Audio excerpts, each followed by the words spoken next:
Do you remember studying anti-avoidance in your tax lectures at university? Remember that stuff?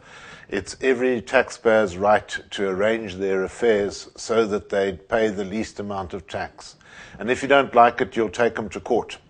Well, recently in the Supreme Court of Appeals, there's been what some hail to be a controversial land-breaking judgment about the parameters of tax planning.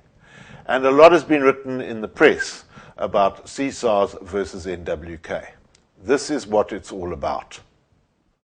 If you have ever had the pleasure to meet the great tax consultant Peter Toy, he will explain the tax morality spectrum to you as follows. He says, draw a line, put up 2 posts on it, one on the left, that's where you go to jail if you never register for tax.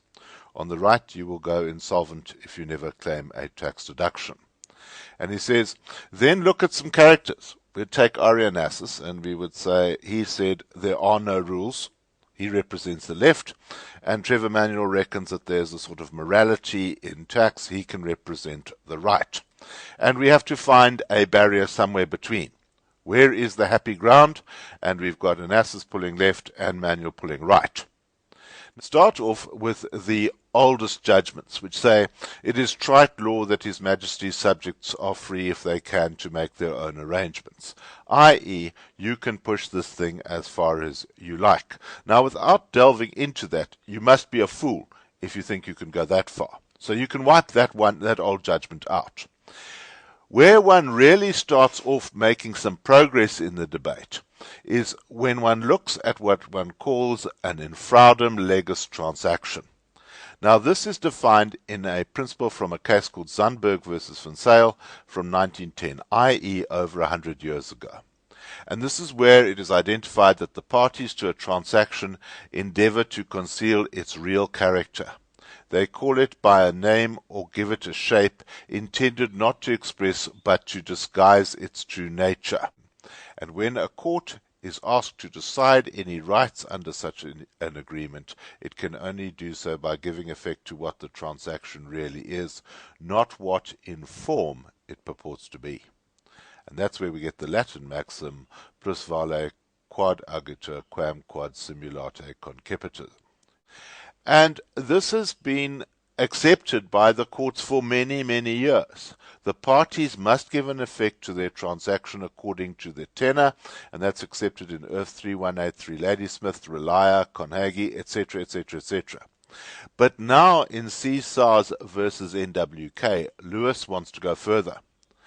She says, this test should go further and require an examination of the commercial sense of the transaction, of its real substance and purpose.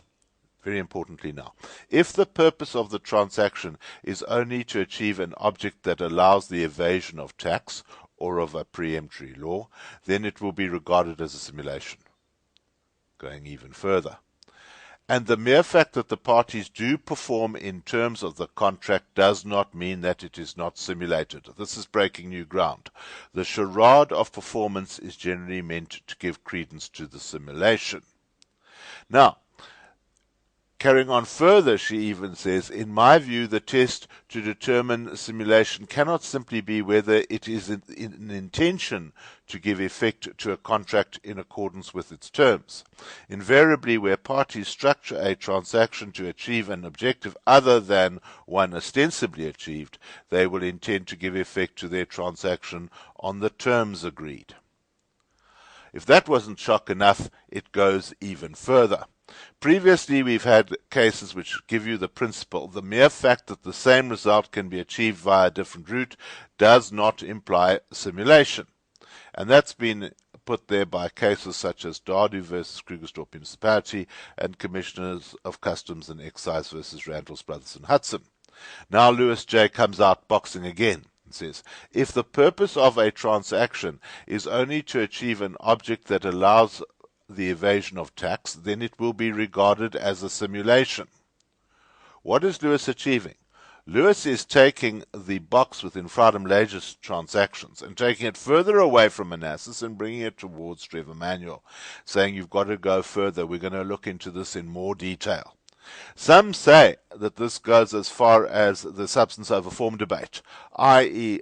those old judgments such as Inland Revenue Commissioners versus Duke of Westminster, where Lord Tomlin back in 1936 said, "It is said that in revenue cases there is a doctrine that the court may ignore the legal position and regard what is called the substance of the matter. The sooner this misunderstanding is dispelled and the supposed doctrine given its quietus, the better it will be for all concerned, for the doctrine seems to involve substituting the uncertain and crooked cord of discretion for the golden and straight meter wand of the law." It doesn't go as far as substance over form, but we could say, what does general anti-avoidance achieve? Does this not achieve the same purpose? Now, very important, the NWK case was judged at a time that Section 103 was still in place. We've now got the general anti-avoidance regulations contained in Section 80. And they go a lot further than the old Section 103, because in Section 80A it says an avoidance arrangement is an impermissible avoidance arrangement if its sole or main purpose was to obtain a tax benefit. And then it goes, and in the context of business was entered into or carried out by a means or a manner which would not normally be employed for bona fide business purposes. And then it even goes further into what is commercial substance in Section 80C. We don't need to go there. We just need to look at that opening paragraph and say, was this arrangement made with the sole or main purpose of obtaining a tax benefit? So let's make some concluding remarks here. Does CSARS versus NWK change the parameters of tax planning as we know it? The answer is maybe, but very importantly, each case depends on its own facts. We can't just go quoting this thing shotgun all over the place. Then we ask the question, did the Supreme Court of Appeals make up its mind and then write the judgment to justify its findings? Again, maybe, but that's where we stand if we want to go to the Supreme Court of Appeals today. And then we must ask the very real question, isn't this all just academic? We've got now Section 80 and general anti-avoidance regulations, which would probably throw this case out anyway. So maybe this is just a history lesson. But very importantly, the principle comes up, do you still want to go to the Supreme Court of Appeals? Now, I think that's a relevant question. What the Supreme Court of Appeals is saying is, don't come in here lightly. Don't think the Supreme Court is just going to go in there and help the taxpayer out of a difficult predicament. Cases will be fought on the basis of no quarter asked or given. So what do you think? Do you think the taxpayer's been done, or do you think that Lewis got it right? The call is yours, but if you want to go to the Supreme Court of Appeals, it might cost you a lot of money to make that call.